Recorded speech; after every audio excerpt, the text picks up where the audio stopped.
जब सुदर्शन चक्र, रानी सत्यभामा और गरुड़ जी को अपने ऊपर घमंड हो गया था, तब कैसे श्री कृष्ण ने अपनी लीला से उन तीनों का घमंड तोड़ा। आइए मैं बताता हूँ इस कहानी में क्या हुआ। ये कथा द्वापर युग की है, जब श्री कृष्ण द्वारका नगरी में राज करते थे। उस समय गरुड़ देव को अपनी तेज रफ्तार पर, सुदर्शन चक्र को अपनी शक्तियों पर और रानी सत्यभामा को अपनी सुंदरता पर घमंड हो चुका था।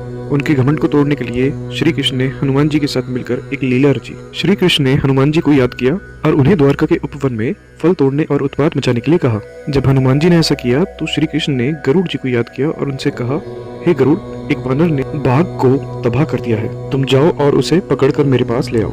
अब गरुड़ जी हनुमान जी से मिलने निकल जाते हैं।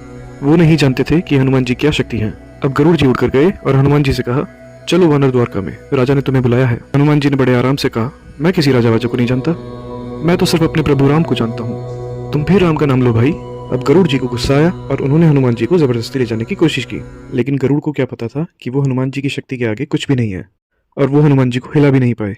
फिर अंत में हनुमान जी ने कहा, ठीक है तुम आगे चलो, मैं आता हूँ। अब गरुड़ जी ने सोचा कि वो तो सबसे तेज उड़ते हैं, तो वो पलक झपकते ही द्वारका पहुंच जाएंगे।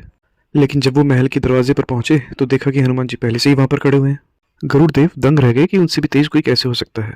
श्री कृष्ण ने महल के द्वार पर सुदर्शन चक्र को पहरा देने के लिए रखा था और कहा था कि बिना आज्ञा के कोई भी अंदर नहीं आएगा। हनुमान जी अंदर जा रहे थे, तब सुदर्शन ने उन्हें रोका था, तो हनुमान जी ने मुस्कुराकर सुदर्शन को अपने मुंह में दबा लिया और अंदर चले गए।